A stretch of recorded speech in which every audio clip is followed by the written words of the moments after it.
Buenas tardes a todos. Vamos a iniciar la sesión científica, la sesión pública, en la que va a intervenir el doctor Pedro Saz Martínez, que nos va a hablar sobre el procesado de alimentos con altas presiones hidrostáticas. Como es común en esta Real Academia, pues se va a hacer una presentación y creo que la persona más oportuna para que haga la presentación es el doctor Sabio Jiménez, porque le conoce perfectamente, ¿no? Sí. Muchas gracias, señor presidente. Para mí es un honor presentar a Pedro. El doctor Pedro Saz Martínez es doctor en ciencias físicas. Nos conocemos de hace muchísimos años. Yo creo que empezamos en el Instituto del Frío, cuando era Instituto del Frío, hace mucho tiempo. Y además yo creo también que es el segundo físico que da aquí una conferencia. El primero fue el Gero Bertolini, que también era físico. El Instituto tengo que hablar del Instituto del Frío, que es en el que empezamos los dos. El Instituto del Frío se creó en el año 1958 y lo crearon dos personas que son muy conocidas para todos. Fue el don Félix Sanz Sánchez, que además es uno de los fundadores de nuestra academia, y don Rufino Beltrán, que era en aquella época que existía el Sindicato Vertical. El Sindicato Vertical de Transporte se dedicaba a lo que se llamaba la cadena del frío. Y la cadena del frío consistió en aquella época implantar una cadena del frío para que los alimentos, desde su producción hasta su consumo, llevaran una línea continua y que no se rompiera. Entonces, eso dio motivo a que se creara el Instituto del Frío. El Instituto del Frío, que fue antes Centro Experimental del Frío, tenía dos partes. Una que era Ingeniería del Frío, que se dedicaba a la producción de frío en distintas máquinas, y en ella estaba Pedro integrado como físico en producción de frío. Y luego era aplicaciones del frío a los productos perecederos.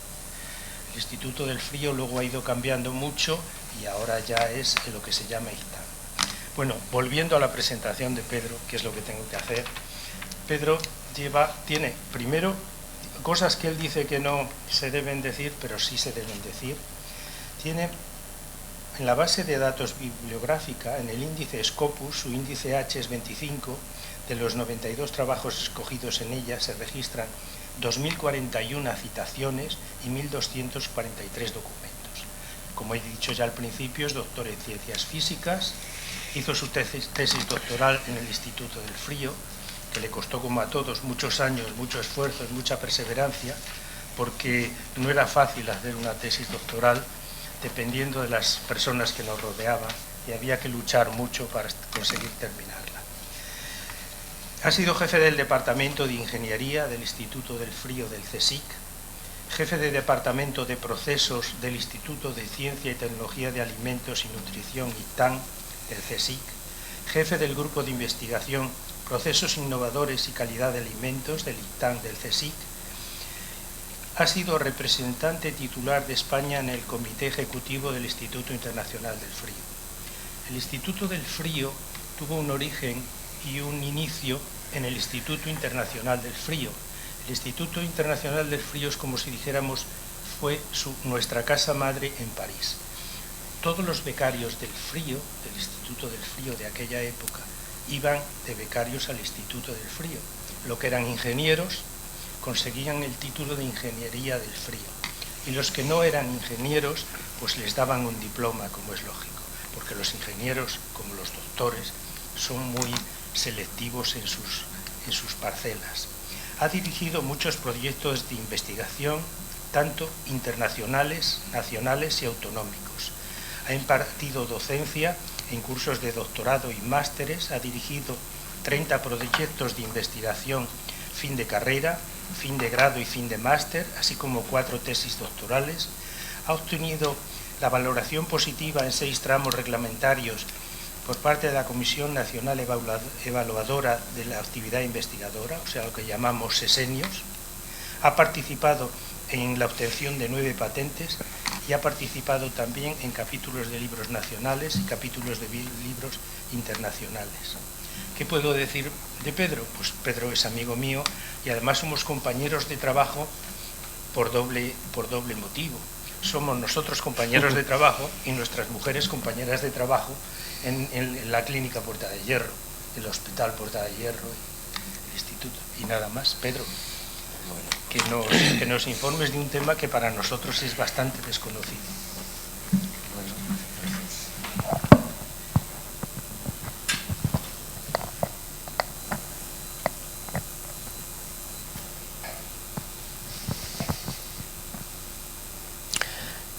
Bueno, pues muchas gracias, doctor Salvio Jiménez, por sus palabras, y señor presidente también. Quería aprovechar precisamente antes de empezar mi charla para dar las gracias por haberme invitado a dar esta conferencia aquí en esta Real Academia de Ciencias Veterinarias de España, y especialmente a mi compañero y amigo Salvio Jiménez, que bueno, como él ha dicho, hemos sido compañeros durante muchísimos años y siempre he tenido de él no solamente el compañerismo propio de la profesión, sino sobre todo la amistad que ha trascendido de las cuatro paredes del laboratorio y bueno, ha trascendido fuera a la vida privada, y todavía espero que muchos años podamos seguir disfrutando de esa amistad.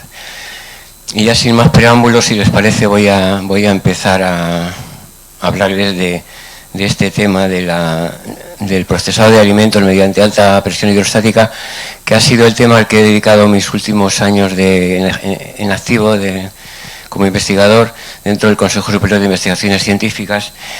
Y bueno, pues vamos a decir primero, recordar en qué consiste el procesado de alimentos. Consiste en tomar una serie de materias primas de origen animal o de origen vegetal, someterlas a una serie de operaciones básicas y transformarlas en unos productos elaborados, y esos productos elaborados se les exigen varios requisitos. Primero y fundamentalmente, que tengan una alta seguridad microbiológica, como es lógico. También el consumidor actual busca que esos alimentos que han sido procesados tengan una mínima alteración de sus características organolépticas y nutricionales originales, y por supuesto que tenga una vida útil lo más prolongada posible.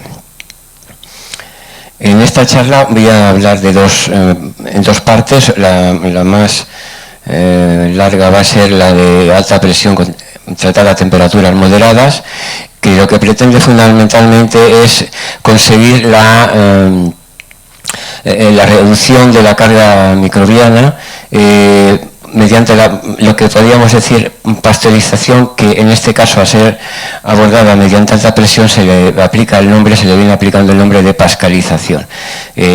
Son temperaturas, ya como digo, próximas al ambiente, y los tiempos que se utilizan para el procesado son pequeños, reducidos. Después hablaremos de alta presión y altas temperaturas, pero hasta este momento y desde hace muchísimo tiempo, lo que prevalece dentro del procesado de alimentos fundamentalmente es el termoprocesado. El termoprocesado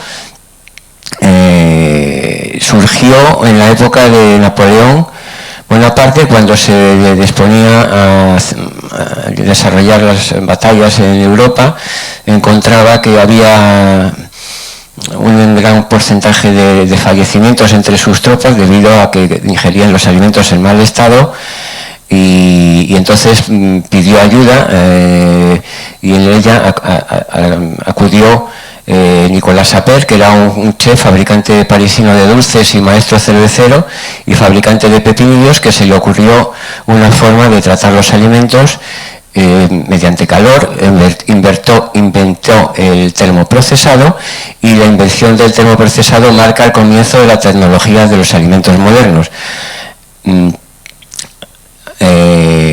Eso fue un hito importante que persiste y que dura hasta nuestros días, con ligeras modificaciones.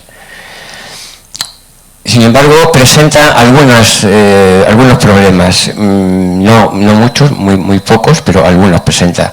Presenta, por ejemplo, que se pueden dar las reacciones de Maillard, que consiste en la producción de melanoidinas, que se establecen cuando se pone en contacto un azúcar reductor y un grupo amino libre procedente de un aminoácido o de una proteína.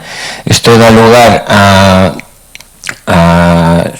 el coloramiento entre amarillo oscuro, café oscuro casi negro, que por ejemplo tiene respectivamente o el pan horneado o la carne tratada con calor, y que por una parte produce estas moléculas cíclicas y policíclicas, que son las responsables de aportar el sabor a los alimentos o parte del sabor a los alimentos, pero también se les atribuyen propiedades cancerígenas. Sin embargo, como la alta presión trabaja a temperaturas moderadas, es de suponer que este problema no exista cuando utilicemos la alta presión.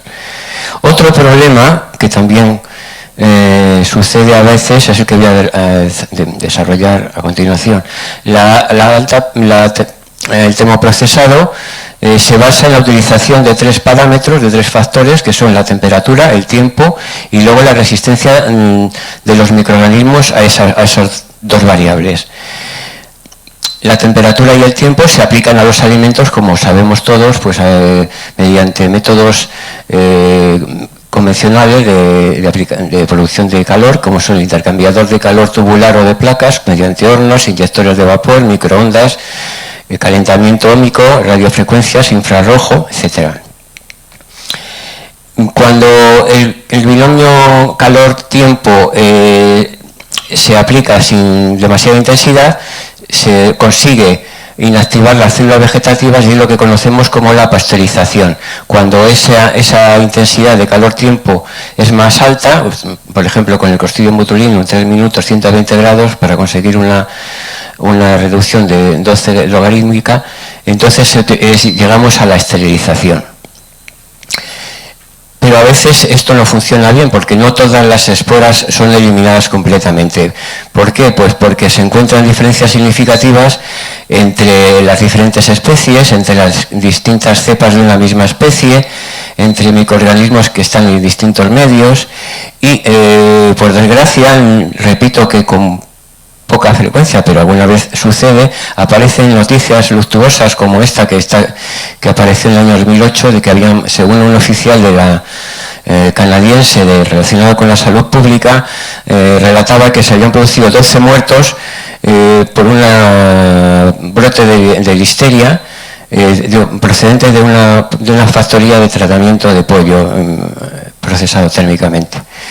Entonces, en este respecto, unos grupos de investigadores de la Universidad de Oregon y de Monterrey estudiaron cuál era el tiempo de reducción térmica trabajando a 110 grados y la carga inicial de esporas presentes de Clostridium botulinum y estimaron el tiempo de procesado y lo relacionaron con el riesgo de que hubiera una baja o una falta de procesamiento completo.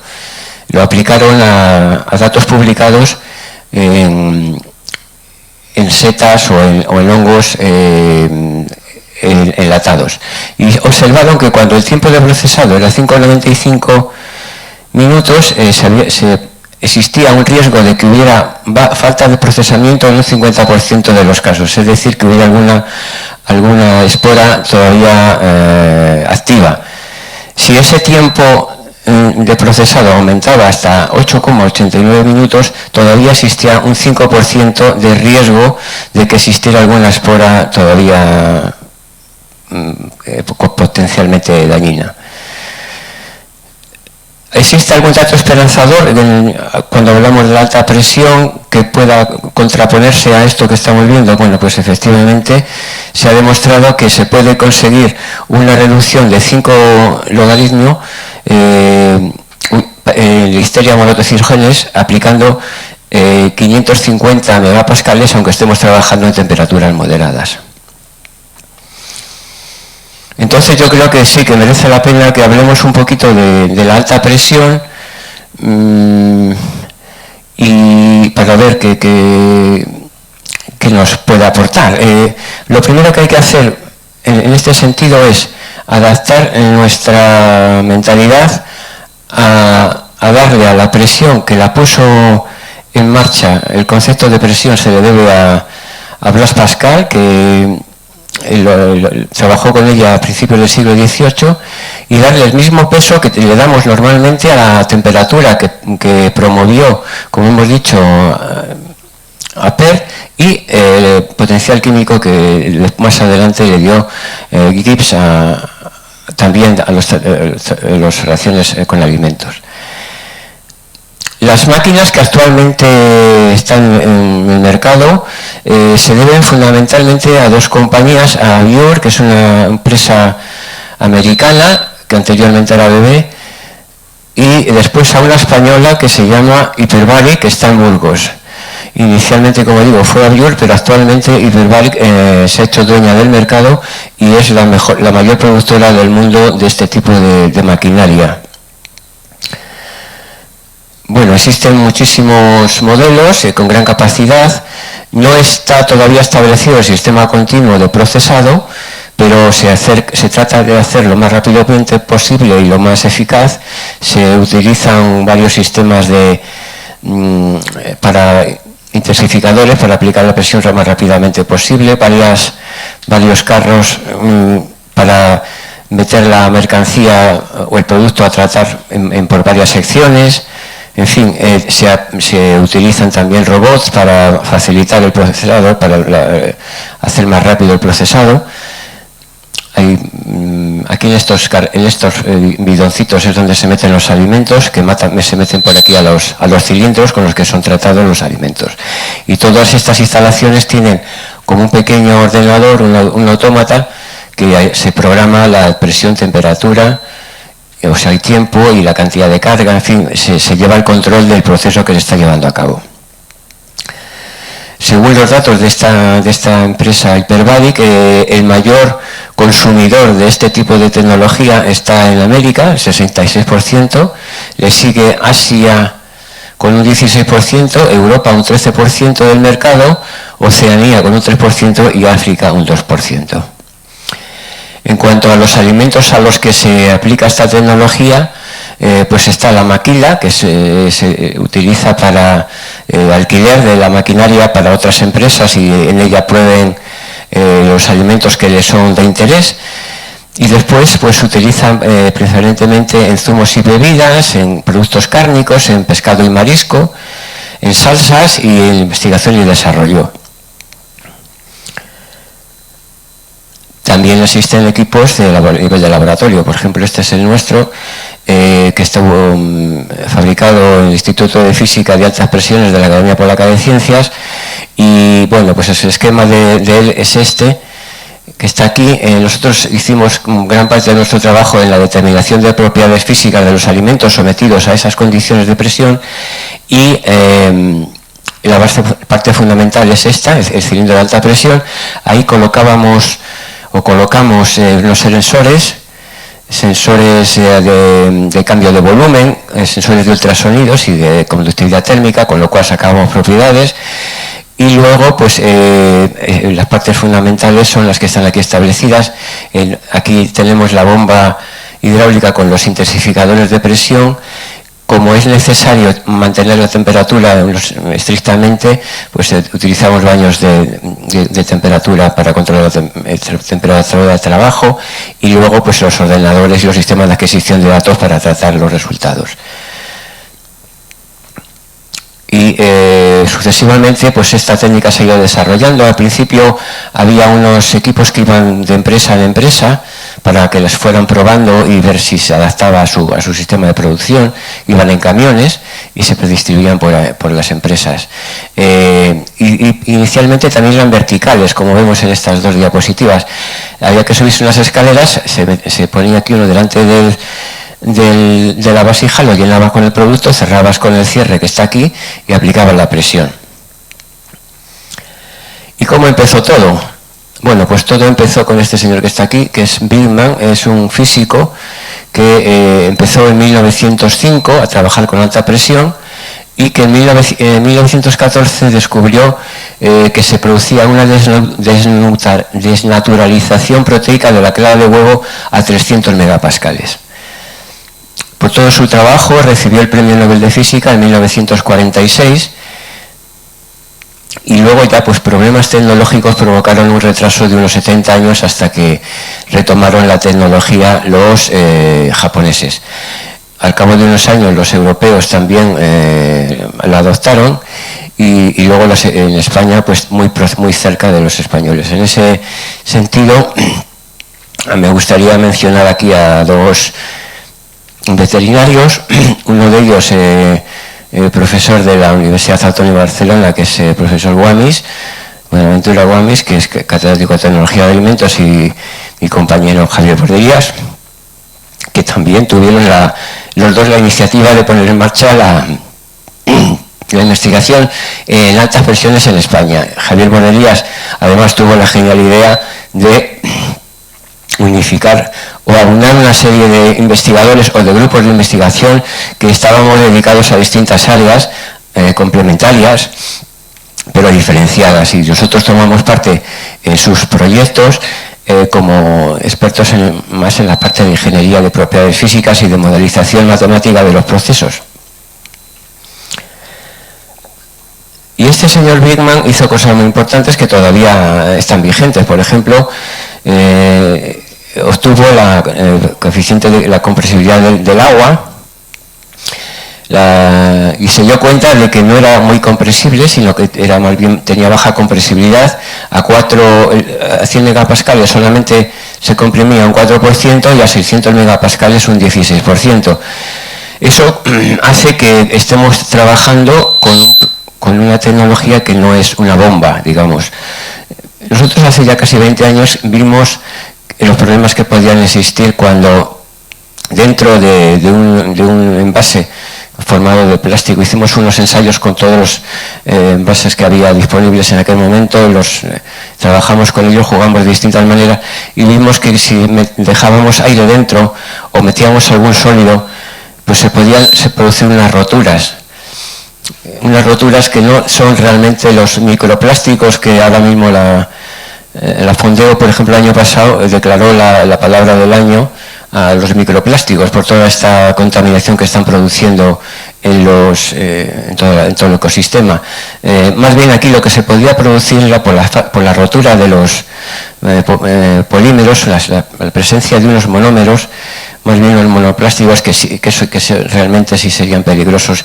Yo desde luego hasta ahora no he visto que los fabricantes, los que utilizan los envasados para producir alimentos comerciales hayan caído aquí, sino que en este fallo, sino que realmente yo lo que he visto y por lo que se sabe, pues funcionan perfectamente haciendo el vacío y no metiendo sólidos, por ejemplo. Bueno, pues yo creo que llega el momento de hablar de las unidades de medida. Quizá la mayor parte de los que estamos aquí presentes estamos familiarizados con el empleo de manómetros, por ejemplo, cuando ponemos presión a la rueda de los coches, y la unidad de medida que suele aparecer aquí es el bar. Bueno, pues la presión se define como una fuerza aplicada sobre una superficie y cuando aplicamos un cilindro lleno de agua sobre una base de 1 centímetro cuadrado y ese cilindro tiene 10 metros de alto, estamos consiguiendo un bar. Un bar es aproximadamente una atmósfera y 1 kilopondio por centímetro cuadrado. Sin embargo, como necesitamos utilizar el Sistema Internacional de Unidades, ese es el pascal, que es 1 newton por metro cuadrado, y la relación que hay entre el pascal y el bar es que un pascal es 10 elevado a menos 5 bar. Bueno, para que nos hagamos un poco idea de qué presiones estamos hablando, nosotros estamos situados aquí ahora mismo, a nivel del mar, 0,1 megapascales. Si nos subiéramos a las cotas más altas de la Tierra, que es el Everest, tendríamos menos presión, 0,03 bares. Si nos metiéramos en las fosas marinas más profundas, que están situadas en las Islas Marianas, en las fosas marinas, esas están a 11.000 metros y tendríamos como 100 megapascales. Bueno, pues a los alimentos se les aplican presiones comprendidas entre los 300 y los 900 megapascales. La presión que últimamente, en los últimos años, se ha demostrado como más eficaz, teniendo en cuenta el coste tecnológico y la efectividad de de la presión es de 900 megapascales, perdón, 600 megapascales. Bueno, vamos a hacer un cálculo así a vuela pluma para ver, para hacernos un poco idea de lo que son 400 megapascales. Eso, 400 megapascales, para demostrar que es como la presión que ejerce una masa de 4.000 kilos sobre un centímetro cuadrado. Es decir, que vamos a colocar como 2 elefantes subidos en una moneda de 1 euro. Bueno, lo primero que tenemos que hacer es aplicar la fórmula de la fuerza de la masa por la gravedad. La gravedad la vamos a asignar como 10 metros partido por segundo al cuadrado. Pasamos los centímetros cuadrados a metros cuadrados, dividiendo por 10 elevado a menos 4, o sea, dividiendo por 10 elevado a 4, aplicamos fuerza igual a masa por aceleración, nos sale 40.000 newtons, y luego ya la fórmula de la presión, dividimos por la superficie y nos salen con los 400 megapascales. Pero es que, como hemos dicho, no solamente son 4.000 kilos, que equivaldrían a 400 megapascales, es que son, como he dicho anteriormente, se está utilizando 600 megapascales, es decir, que todavía podríamos poner otro elefante aquí arriba para ver la presión con la que estamos trabajando. ¿Y para qué sirve la alta presión hidrostática? Bueno, pues es una tecnología emergente. Este es un calificativo que se le dio desde el principio. Yo creo que todavía debe estar vigente, porque todavía quedan muchas cosas por resolver y por averiguar de lo que da de sí esta tecnología. Y sirve fundamentalmente, como hemos dicho al principio, para prolongar la vida útil de los alimentos. Por supuesto, para iniciar la carga microbiana y enzimática, porque si no, no valdría como procesado de alimentos. Generalmente necesita mucho menos aditivos que otras tecnologías, como el termoprocesado. Parece ser que también se está investigando que produce menos alergias y menos intolerancias. También se pueden conseguir nuevos alimentos con esta tecnología, y luego, como veremos más adelante, necesita un bajo consumo energético para funcionar y es respetuosa con el medio ambiente. Bueno, señores, como he dicho anteriormente, Blaise Pascal fue el que se empeñó en su época en dar a conocer el concepto de presión, y entonces, a través de gráficos y de experimentos, demostró a sus coetáneos que en un líquido la presión se transmite íntegramente en todas las direcciones. Lo demostró de varias maneras. Esta, por ejemplo, que está aquí, representa a un señor introducido en un lago con un embudo invertido, y de tal manera que tenía la misma presión por todo su organismo, excepto en el muslo, donde... Perdón.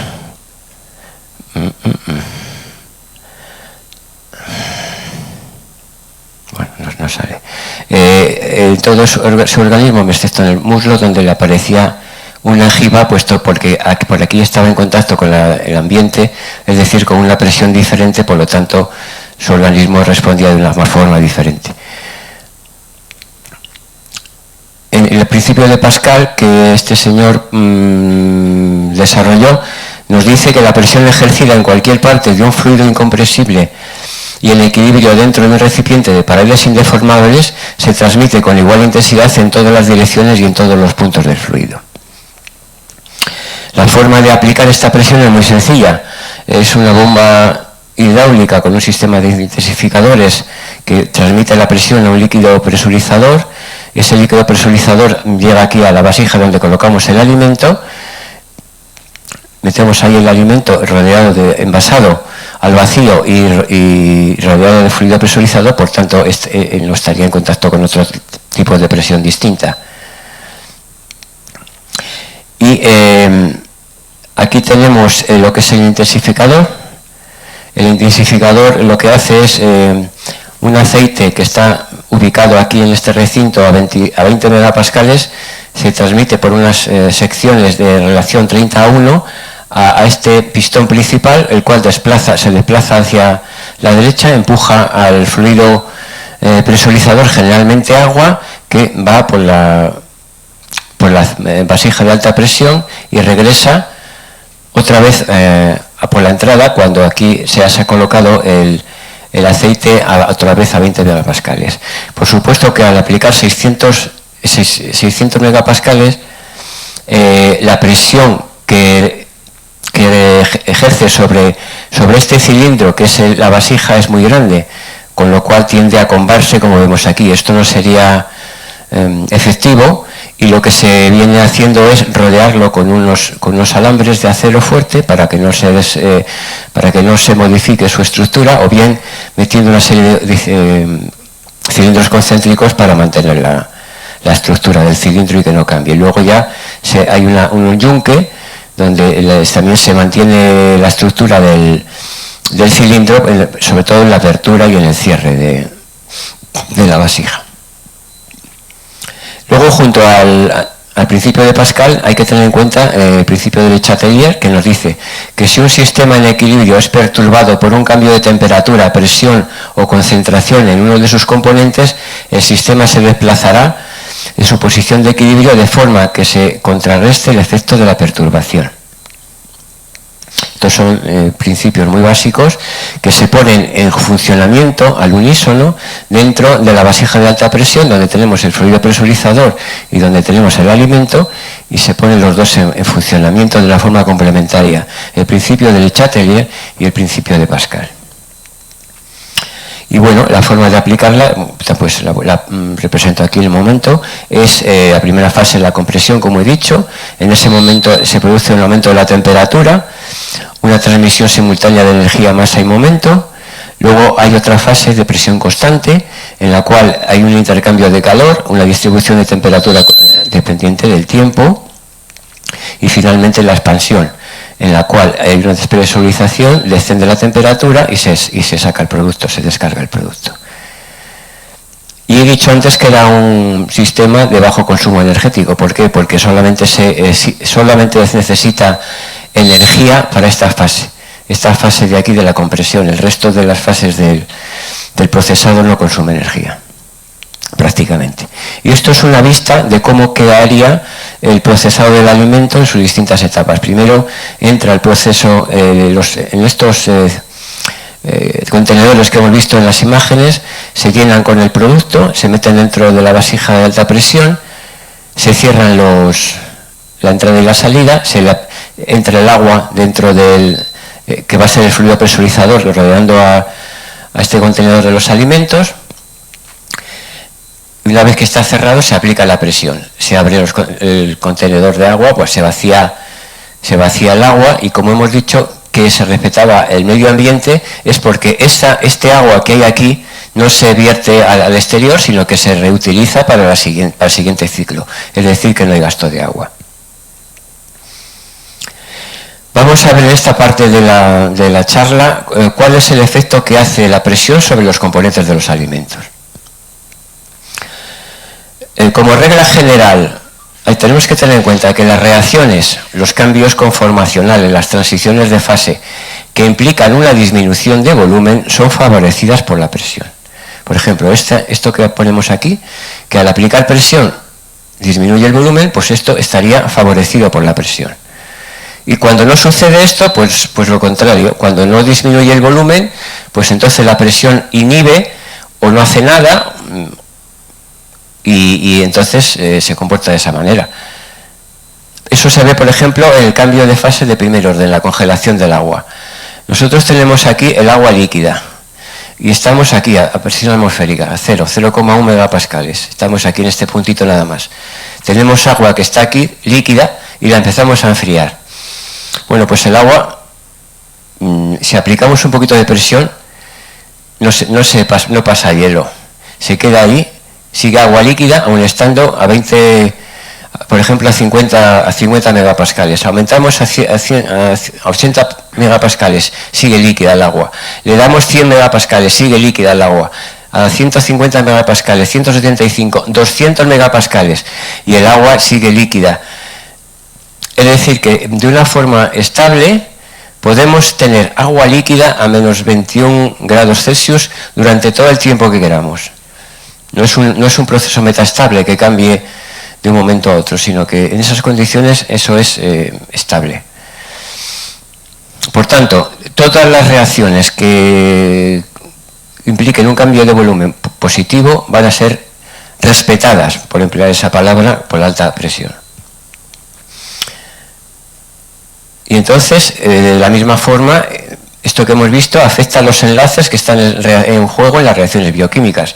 Cuando dos elementos se ponen en contacto y hacen una reacción química cuyo resultado es un enlace químico que tiene una variación de volumen positiva, como es el enlace covalente, pues las altas presiones no hacen nada. Le dejan como estaba, se estabiliza. Cuando este hidrógeno pasa también lo mismo, que tiene un incremento de V entre -3 y -1, pero sí que actúa sobre los enlaces iónicos y los enlaces hidrofóbicos, que los desestabiliza. Entonces, con las proteínas, ¿qué sucede con las proteínas? Pues las proteínas se dice que están formadas por estructuras primarias, secundarias, terciarias y cuaternarias. Las primeras están formadas por aminoácidos, las segundas son cadenas de aminoácidos unidas por enlaces de hidrógeno. La estructura terciaria está formada por una cadena de aminoácidos y la cuaternaria por más de una estructura de una cadena de aminoácidos. Como da la casualidad de que las altas presiones no afectan a la estructura primaria, pero que sí afectan a la estructura ternaria, y además ahí da la circunstancia de que las propiedades inherentes a la funcionalidad de la proteína se ubican en las estructuras terciarias, pues entonces esta funcionalidad se ve seriamente afectada por la presión. Y esa afectación puede ser durable o no durable, puede ser reversible o no reversible. Y la forma que se suele ver es en cuanto al color, la formación de geles, etcétera, que tiene lugar con la aplicación de las altas presiones. Aquí lo vemos claramente con un pescado en salmón, como al aplicar presión, al principio en control este es el color original, y a medida que va aumentando la presión va cambiando su aspecto, se va colocando con mayor luminosidad, disminuyendo el rojo y aumentando el amarillo. La forma de verlo así a nivel microscópico es con microscopía de barrido, que aquí cuando está congelada un músculo de carne se ve perfectamente las líneas Z, la línea M, la banda I, la banda A, los sarcómeros, etcétera. Y aquí cuando se le ha aplicado presión, pues todo eso se ha destruido, ¿no? Esto que hemos visto en pescado se ve también en carne, por ejemplo esto es el lomo de cerdo, en Longissimus dorsi, el lomo de cerdo, y hemos visto que siempre lo que sucede es que aumenta la luminosidad, disminuye el rojo y aumenta el amarillo, y que la capacidad de retención de agua disminuye también. Sucede en todos estos tipos de productos, en los pescados, productos proteicos, el pescado, el pollo, la carne de cerdo, la carne de vaca, y siempre cuando según aumenta la presión, estos efectos que acabamos de comentar se ponen más de manifiesto. Cuando vamos un poquito más en detalle y utilizamos técnicas como la colorimetría diferencial de barrido, nos damos cuenta que la actomiosina se desnaturaliza a partir de los 200 megapascales, la mioglobina a partir de los 400 megapascales, y que los lípidos insaturados se oxidan más a partir de los 400 megapascales. ¿Esto qué significa? Son todo noticias negativas, son aspectos que nos harían olvidarnos de que podríamos sacar quizá algún tipo de ventaja en la aplicación de la alta presión. Bueno, pues probablemente no, porque también se da la circunstancia de que si utilizamos carne en estado de prerrigor y le aplicamos presiones moderadas del orden de 100 a 150 megapascales, la carne es más tierna, con la enorme ventaja de que en estas presiones no se manifiesta el cambio de color al que me he referido anteriormente, y además los equipos que pueden tratar la carne en estas condiciones son más baratos. Me refiero en cuanto a que estas presiones son muy moderadas, muy bajas. Y lo mismo sucedería si utilizáramos carne en post-rigor, entre 200 y 200 megapascales y con temperaturas también moderadas, que la carne es más tierna. ¿Qué pasa con los carbohidratos? Los carbohidratos pueden ser monosacáridos, disacáridos, oligosacáridos y polisacáridos. Los monosacáridos, como la glucosa y la sacarosa, están unidos por enlaces covalentes, con lo cual o sea, están formados por enlaces covalentes, con lo cual la alta presión no le afecta, y lo mismo sucede con los disacáridos, como la sacarosa, que es la unión de estos dos monosacáridos, que también está unido por enlaces covalentes y no está afectado por la presión. En cambio, con los polisacáridos, como por ejemplo el almidón, sí que están afectados por la presión. Y aquí lo que ocurre es que la amilosa que está metida dentro de la amilopectina sale fuera y se forma un gel. Eso lo vemos aquí en estas diapositivas. Esto sería los gránulos de almidón de trigo vistos con el microscopio óptico a temperatura de 40 grados, temperatura prácticamente ambiente, a presión atmosférica, donde se ve la cruz de Malta, la birefringencia formada por este almidón. Cuando este almidón se calienta, durante 20 minutos a unos 60 grados se produce la gelificación, pero démonos cuenta aquí que este mismo efecto se puede conseguir con alta presión aplicando 400 megapascales, pero en vez de ponerlo a 60 grados, basta con 40 grados. Es decir, que la alta presión puede bajar la temperatura de gelatinización de los almidones. Esto lo vemos aquí, lo que hemos comentado anteriormente de la amilosa y la amilopectina, se ve, yo creo que bien en esta fotografía de microscopía electrónica. Aquí estos serían los gránulos de amilosa, que todavía no han sido muy afectados por la presión. Estos ya estarían más afectados, y de aquí de la amilosa sale la amilopectina, sale de aquí y recubre todo el espacio que está formando el gel. ¿Qué ocurre en esta imagen? Aquí estamos viendo dos vasos de precipitados. El de la izquierda es un vaso en el que no le hemos dado ningún tratamiento y vemos que, bueno, pues existen los mohos ahí. En cambio, el de la derecha está libre. ¿Por qué está libre? Porque lo hemos tratado con alta presión y se han inactivado las enzimas. ¿Qué enzimas hemos inactivado? La pectilmetilesterasa, que es la causante de la turbidez en estos productos. Hemos conseguido una inactivación enzimática. Sin embargo, hay que tener en cuenta que las enzimas son proteínas caracterizadas por su enorme poder catalítico y su especificidad. Y el grado de inactivación de una enzima va a depender directamente del tipo de enzima, del nivel de presión que le apliquemos, de la temperatura a la que trabaje, el tiempo que permanezca a presión, el pH, el contenido en agua y la matriz del alimento, hasta tal punto que se puede dar el caso que queramos inactivar y lo que consigamos sea todo lo contrario, activarlo más. Esto lo podemos ver aquí en esta diapositiva, donde observamos que la matriz del alimento puede tener su influencia. Por ejemplo, si comparamos pera en estado natural o en haciendo un zumo con ella, vemos que hay una diferencia de 20 grados para conseguir una inactivación a una presión determinada. Lo mismo sucedería si nos fijamos con el guisante en estado nativo y en estado en zumo. Habría una diferencia como de 150 megapascales para conseguir el mismo efecto de inactivación a la misma temperatura. Es decir, la norma que hay que seguir al trabajar con la inactivación de las enzimas es que hay que ir caso por caso determinando su grado de actividad enzimática. En resumen, todos los componentes de los alimentos se van a ver más afectados en mayor o menor medida dependiendo del nivel de presión y de su estructura. En general, los enlaces covalentes no cambian, mientras que los enlaces débiles sí cambian. La presión actúa de un modo diferente a la temperatura en base al principio de Le Chatelier.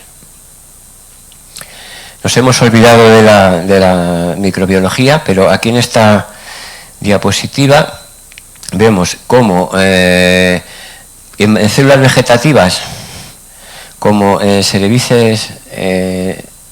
Saccharomyces cerevisiae y el Escherichia coli, vemos que se han inactivado a partir de los 400 megapascales, ha habido un grado de inactivación muy fuerte. En cambio, el Bacillus cereus, las esporas están prácticamente intactas después de alta presión. El grado de dificultad para inactivar los microorganismos viene dado más o menos por esta regla. Se aplica el término de manoresistencia también adoptando una terminología un poco relacionada con presión, y sería, los más fáciles de inactivar serían los mohos y levaduras, después serían las bacterias gram negativas, los virus con envoltura, los hongos, las bacterias gram positivas, los virus desnudos y las esporas bacterianas. En todos esos casos, la inactivación es siempre función de la presión que apliquemos, de la temperatura a la que estemos trabajando, el tiempo que permanezca a presión y del número de ciclos que apliquemos, porque todo esto también depende del número de ciclos que apliquemos. Y en general las esporas bacterianas no son suficientemente afectadas. Voy a mostrar aquí algunos casos de éxito o casos comerciales de productos que se pueden adquirir. El caso ineludible de mencionar es el de Espuña, que hace ya muchísimos años puso en el mercado el jamón cocido y que consigue alargar la vida útil del producto, evitando a la vez el desarrollo de sabores y aromas ácidos, hasta 60 días después de su tratamiento, de 6 a 10 minutos, de 400 a 600 megapascales. Después se pueden encontrar muchos productos comerciales a base de zumos y bebidas, como los enlaces covalentes permanecen inalterados, mantienen muchas de sus propiedades nutricionales y funcionales. De la misma manera pasa con los productos vegetales y de frutas, distintos compuestos nutricionales. El caso del guacamole y del aguacate es paradigmático porque este empezó al principio del desarrollo de las altas presiones, una empresa americana ubicada en México, pues lo viene desarrollando también desde hace muchísimos años con muchísimo éxito, y luego hay otras muchas más empresas. Productos cárnicos de distinto tipo, estas de aquí de la derecha pertenecen a empresas españolas, a Campofrío y a Espuña. Algunos de ellos ya no están en el mercado, pero han estado en el mercado, y estas son empresas extranjeras, con carne de pavo, etcétera, ¿no? El caso de pescados y mariscos, esto quizá convendría hacer un pequeño paréntesis, porque en este caso que está aquí representado, precisamente cuando se está trabajando con productos de alto valor añadido, como puede ser langosta o puede ser ostras o cigalas, en fin, además de conseguir una mejora en la calidad microbiológica del alimento debido a la alta presión, porque inactiva el vibrio y el norovirus, vemos aquí que cuando se aplica alta presión a una langosta se puede utilizar, se puede sacar el músculo existente incluso en las antenas del animal, o en las patas, es decir, que se aprovecha al 100% del músculo, y además con la enorme ventaja de que las presiones que se utilizan en esta tecnología son también bajas, como me refería antes en la oportunidad esa para la carne, porque son del orden de los 200 megapascales, en la cual en ese intervalo los equipos comerciales de alta presión son baratos relativamente, y estos alimentos tienen un valor añadido bastante importante. También se han conseguido platos preparados en el mercado, bacalao, sopas, etcétera, sin ingredientes artificiales y mínimamente procesados, salsa de distinto tipo, fresca y lista para el consumo y envasado, ensaladas y rellenos. Aquí se reducen las recontaminaciones y las contaminaciones cruzadas, ya que se mezclan muchos ingredientes de distintas procedencias y diferente matiz alimentaria. Quizá habría que pararse un momentito a hablar sobre el caso de Rodilla, una empresa madrileña, que probablemente todos nos hayamos dado cuenta de cómo está proliferando en el mercado, o sea, en Madrid, las tiendas. Yo, desde mi punto de vista personal, pienso que lo que han conseguido, porque yo no he hablado con ellos ni nada, pero pienso que lo que han conseguido ha sido reducir lo que pone aquí, las recontaminaciones y las contaminaciones cruzadas. Anteriormente, antes de existir la alta presión, si todos los días tenían que hacer todos los tipos de salsas que necesitaban para exponerlas al mercado, con todos los problemas que lleva, como se dice aquí, de contaminaciones cruzadas y tal, eso seguramente sería un problema bastante importante, habida cuenta del caldo de cultivo tan tan grande como que es la materia con la que trabajan, desde el punto de vista microbiológico. Si ellos son capaces de cada día hacer un tipo distinto de relleno, pues con eso han conseguido probablemente mejorar muchísimo su producción, y es lo que probablemente les ha permitido expandirse. También se ha llegado a la alimentación infantil, que contribuyen a garantizar la seguridad microbiológica de los productos, sin necesidad de acudir a aditivos alimentarios. Productos lácteos también hay muchos. Uno de ellos muy curioso es este, que utiliza el calostro, productos de alto valor añadido, o incluso a la farmacia de la cosmética,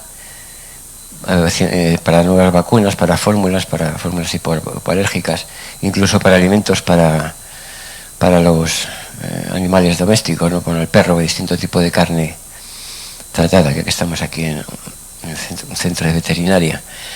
Bueno, en la primera parte de mi exposición, entonces, hemos hablado de alta presión y alta temperatura, y temperaturas moderadas, pero nos queda pendiente el tema de las esporas y cómo conseguir alimentos estables a temperatura ambiente, porque estos alimentos de los que he hablado anteriormente, todos ellos, una vez que son procesados y obtenidos, necesitan frío para que se sigan manteniendo en la cadena de frío, como es lógico. Pero si somos capaces de obtener alimentos estables a temperatura ambiente, sería magnífico, y haber reducido las esporas. Bueno, voy a recordar la diapositiva que he colocado anteriormente, en la cual decíamos que durante la compresión y durante la expansión se producía un aumento de la temperatura y un descenso de la misma respectivamente.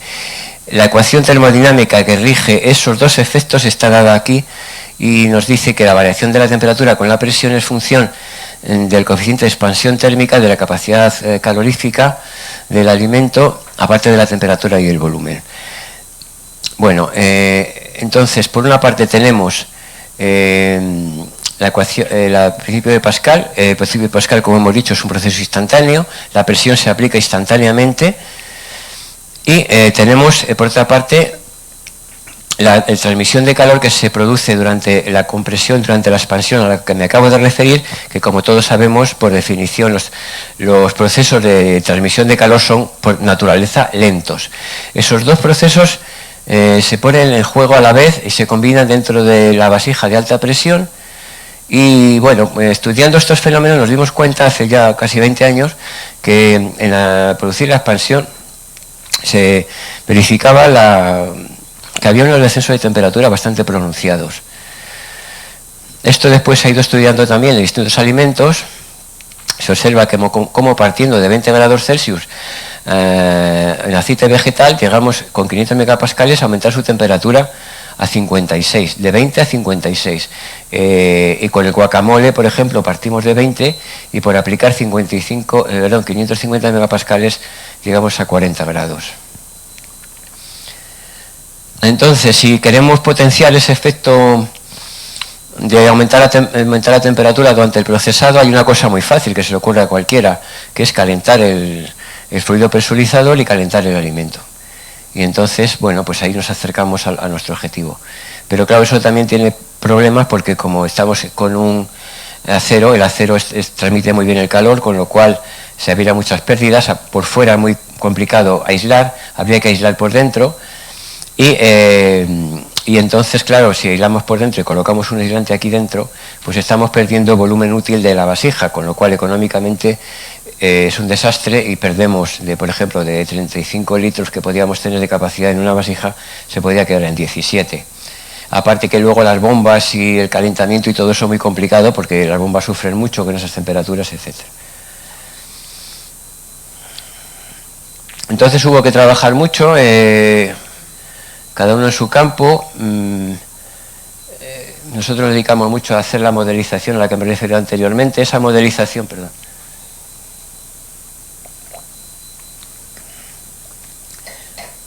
la modelización matemática que antes se hacía teniendo solamente la temperatura y el tiempo en estos procesos de termoprocesado, había que combinarlo con la presión.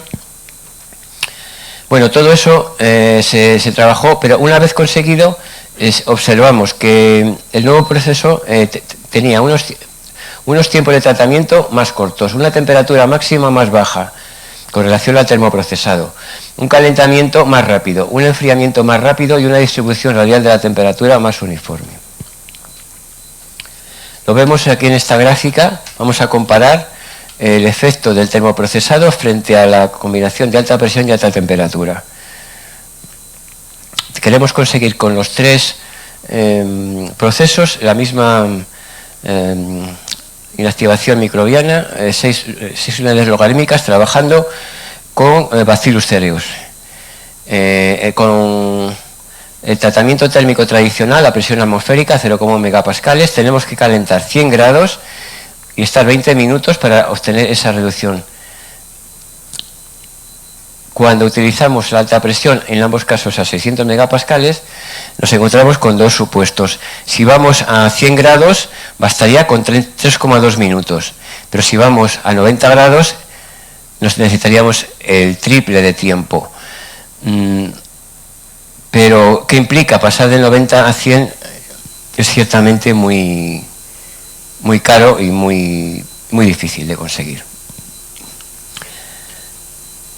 Pero bueno, con todo y con eso hemos llegado a obtener un nuevo procesado que se llama procesado térmico asistido por presión.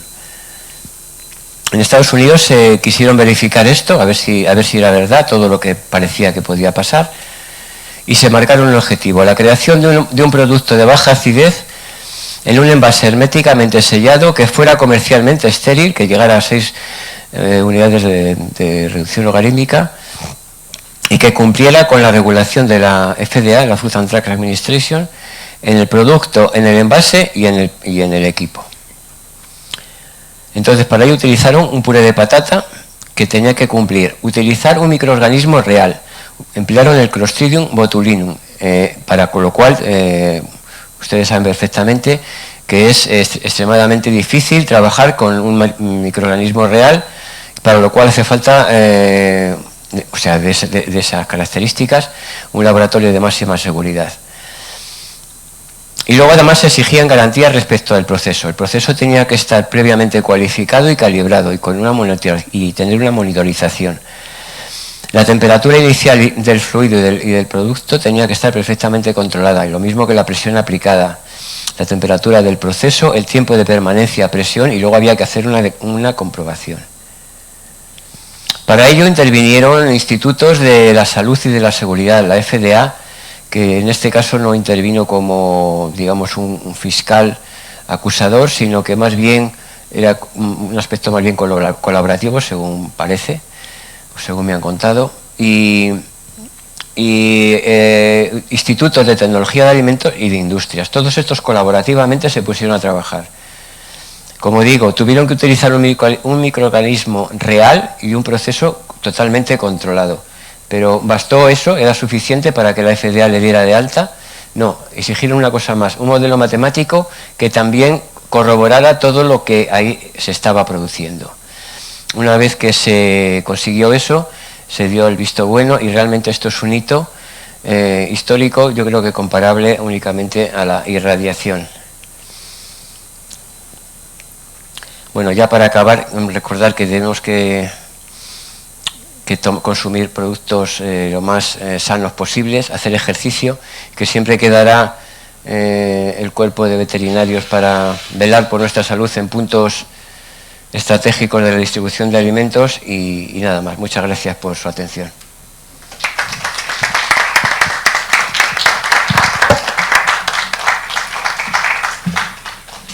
Muchas gracias por la presentación, felicitarlo al mismo tiempo, porque lo he entendido perfectamente cada uno de los pasos de esta nueva técnica. Bueno, no es nueva realmente, lleva muchos años, pero bueno, es una técnica emergente, ¿no?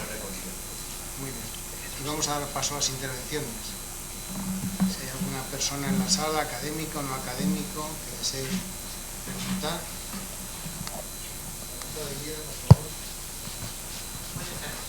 La conferencia ha sido muy interesante.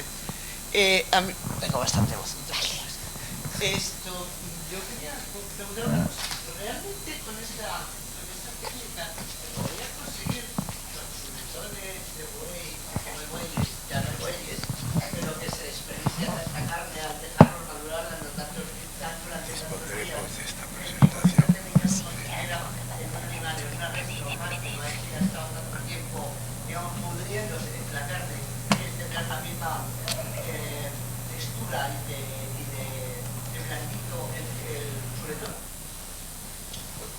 quizás sí, yo no tengo noticias que eso se haya intentado hacer, sería buen proyecto de investigación. Sí sé que con quesos, no sé exactamente igual, pero también se desea la maduración del queso, ¿no? Eso sí que se han hecho trabajos en el instituto y bueno, pues realmente podría ser un...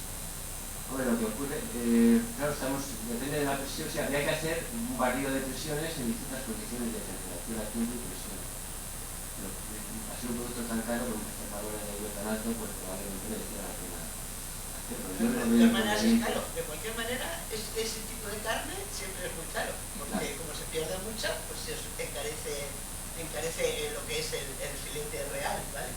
Sí.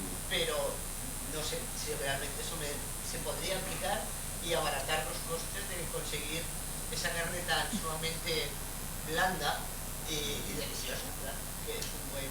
Sí, he visto que hay algún nicho en el cual se conseguía ablandar la carne. Por eso, entonces, y además era una parte de procesado que no era caro, porque estos sistemas a los 100 megapascales no son muy caros, muy baratos, entre comillas. Gracias.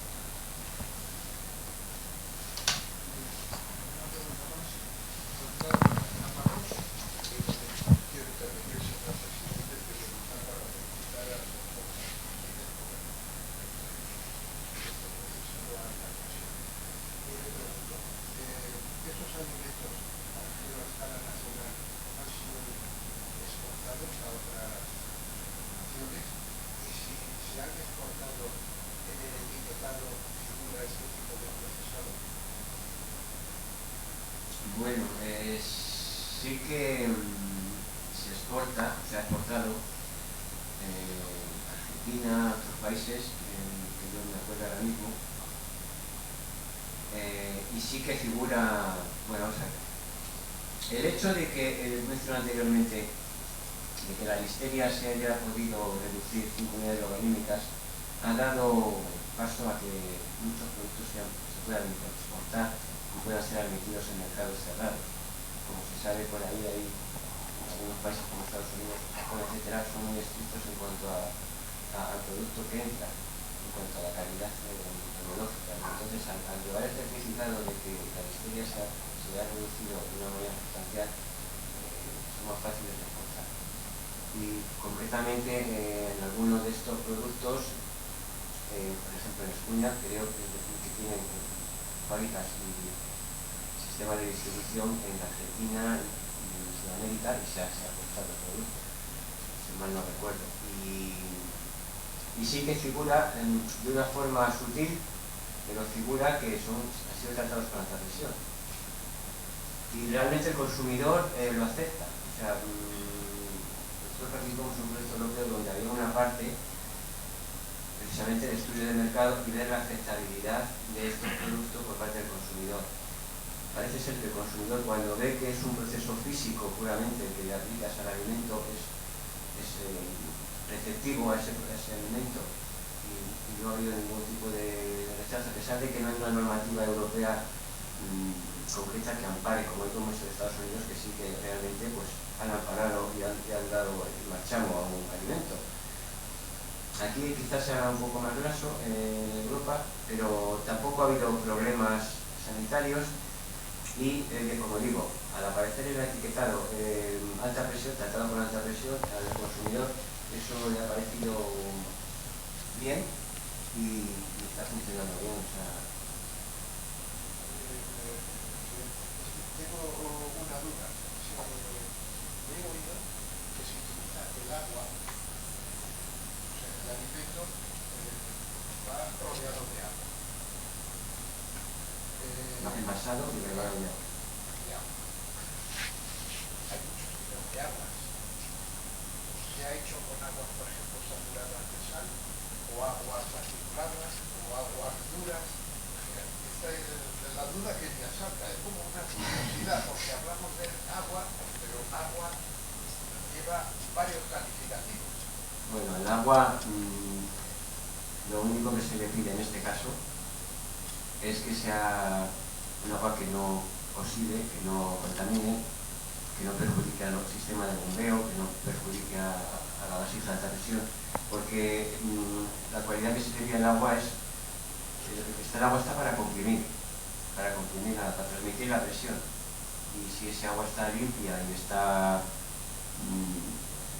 agua normal, agua natural del grifo, es suficiente, no actúa con el alimento para nada, no actúa.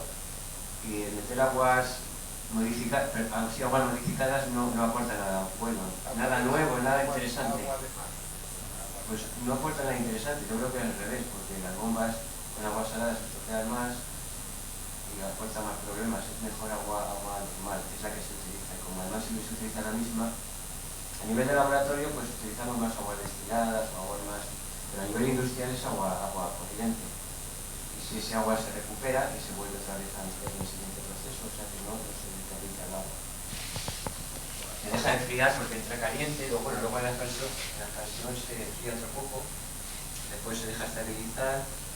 Bueno, ellos ya tienen la temperatura a la que tienen que meter el agua, claro, porque funcione bien su desarrollo tecnológico. O sea, que son aguas destiladas o deshiladas. No, son agua del grifo normalmente. No, porque si agua destilada, al meterla en la máquina ya se contamina. O sea, Desionizadas. No hace falta.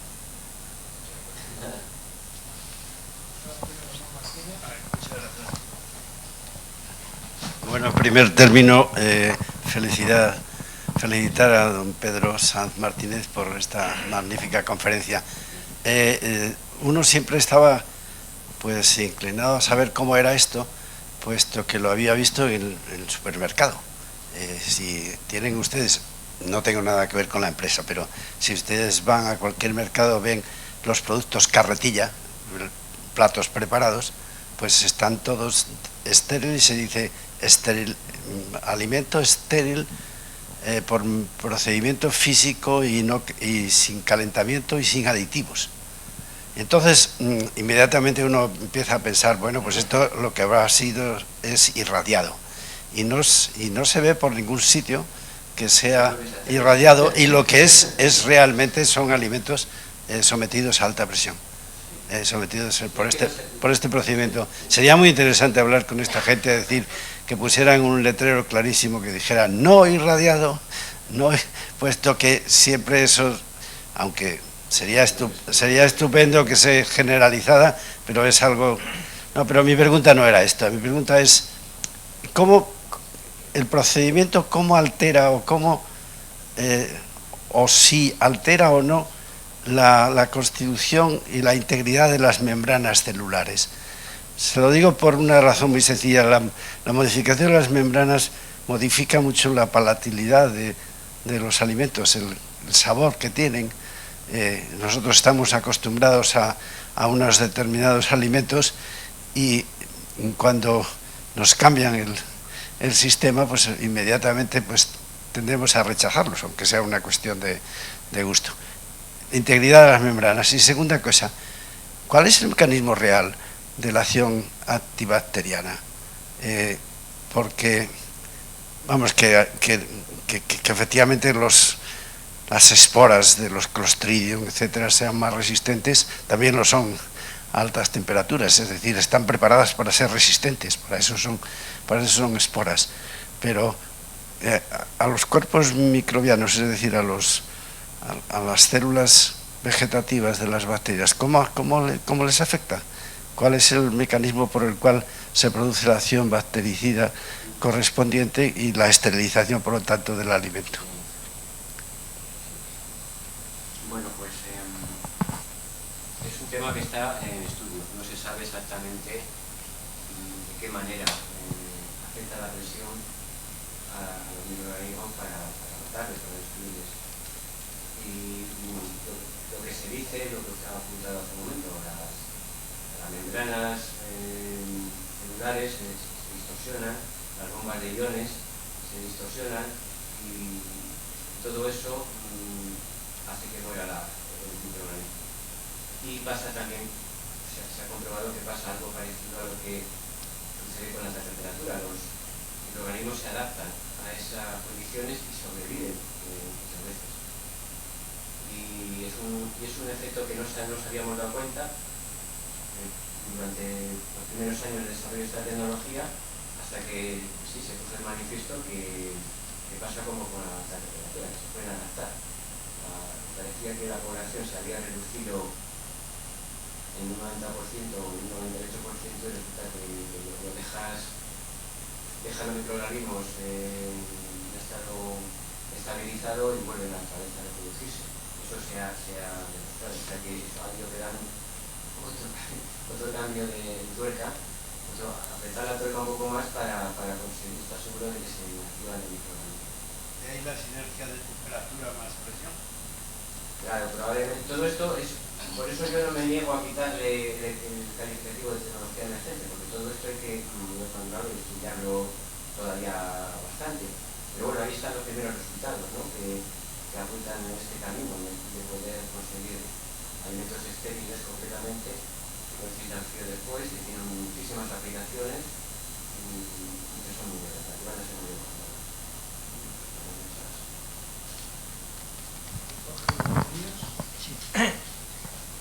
Bueno, gracias Pedro por tu charla, muy interesante. No has mencionado algo que has hecho tú además, que es relevante para veterinarios, y es que la alta presión a muy baja intensidad se puede cargar, puede eliminar los anisakis. No, es una cosa interesante y no sé por qué no se utiliza, pero no se utiliza realmente, yo no conozco ningún sitio que se haga. Sin embargo, a muy baja presión, me parece que alrededor de 1000, o sea, de 100 megapascales, 100, 150, me parece que mueren todos los anisakis, lo cual sería interesante porque además a esa presión no se alteran prácticamente las propiedades organolépticas del pescado.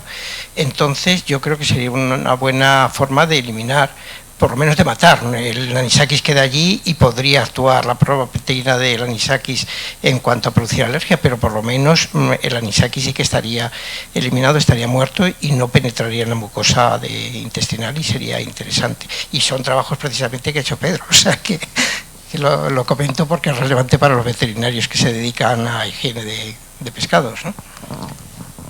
Sí, bueno, sí, gracias, muchas gracias, sí, es cierto. Bueno, hicimos uno de los trabajos pioneros en ese campo. A ver, hace unos años hubo un revuelo bastante fuerte cuando nos empezamos todos a darnos cuenta de las alergias que producían anisakis en los humanos, y vimos que efectivamente la alta presión lo que hace es matar lo que acabamos de hablar ahora mismo, también con este nuevo mecanismo, podemos que será, se matan definitivamente los anisakis por métodos físicos y bueno, pues de la otra manera, como se sabe, es tener el pescado al menos 48 horas en temperaturas de menos aproximadamente 20 grados y tal. Eso también mata el anisakis y bueno, pues nuestro trabajo contribuyó pues, a ver distintas maneras de hacerlo. Y efectivamente sería bueno que esto se implantara a nivel general en posible los barcos que capturan el pescado en alta mar, etcétera. Bueno, pues es una tecnología más que está ahí disponible, esperemos que algún día se ponga en marcha. Bueno, quiero hacer una pregunta. Es que al hilo de esto, mucho más importante que el anisakis sería saber si efectivamente era capaz de actuar de la misma manera que frente a anisakis, frente a Toxoplasma gondii. La verdad es que la transmisión de Toxoplasma gondii es vía digestiva por el consumo de alimentos insuficientemente tratados por el calor, y muchísimos de los alimentos no son tratados para nada por el calor, si se consumen son alimentos crudos. Consumimos chorizo y jamón, etcétera, es un producto crudo. Lo único que tiene es pues un tratamiento tecnológico que lo hace y lo conserva, etcétera, pero es crudo y ahí permanece Toxoplasma gondii. Y si no se le somete a unos determinados tiempos de agua, de presión de agua, etcétera, etcétera, de tratamientos físicos. ¿Sabe algo de esto sobre Toxoplasma gondii? No he trabajado en eso, pero bueno, supongo que si alta presión es capaz de investigar, de matar los genes ese grado que comentaba anteriormente de logarítmicas y eso ha sido motivo de abrir fronteras en países muy concienciados en mantener la cadena alimentaria. Pues supongo que esto también lo inactivará, pero yo no lo he hecho tampoco con gente que vaya directamente, pero es un tema que se podría encajar en la idea de compañero que está por ahí metido, que notará. Pues es muy fácil de trabajar con ello. Vamos, es un elemento peligroso. No se puede trabajar si no tienes unas condiciones determinadas y no conoces bien cómo es el ciclo biológico, etcétera. Pero vamos, es perfectamente asequible y está en todos los laboratorios, toxoplasma. Pero no es una bacteria, hay que tener mucho cuidado con él, es otra cosa. Los apicomplejos son... se llaman apicomplejos porque tienen el extremo complejo apical, pero son complejos además por otras muchas razones. Realmente son quistes dentro del interior de células del propio organismo y están allí esperando el momento oportuno de ser digeridos por el siguiente hospedador y producir la infección. Me alegro de abrirles un camino de investigación, así que hágalo. Sí, yo sumarme a las felicitaciones, ha sido una charla muy interesante y a mí también, como consecuencia de lo que he escuchado, ¿qué perspectivas hay de desarrollo de unos sistemas de producción en continuo? Que seguramente permitiría dar respuesta también desde el punto de vista tecnológico a algunas de las cuestiones que se están planteando aquí. Y también por curiosidad, ¿qué capacidades de producción tienen los sistemas discontinuos actualmente existentes desde el punto de vista industrial? Estos mismos que hemos comentado o que ha comentado de esta empresa de Burgos, por ejemplo.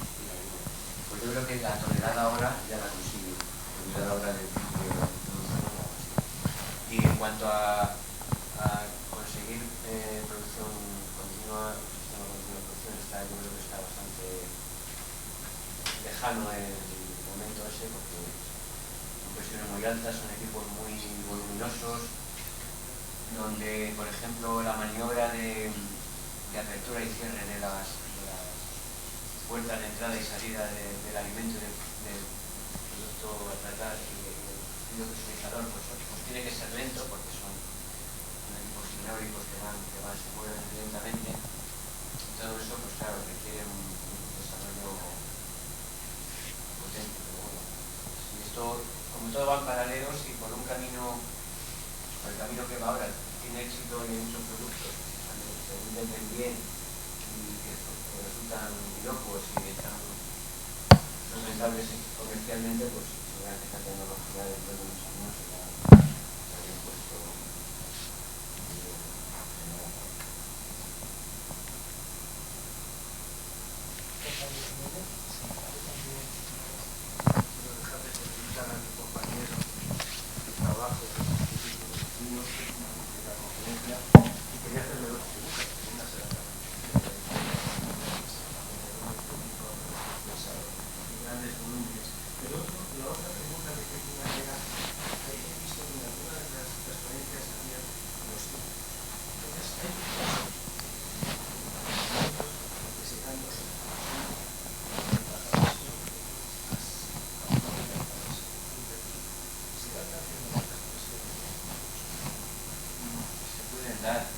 realmente no sé, pero desde el punto de vista experimental sí que los hemos estudiado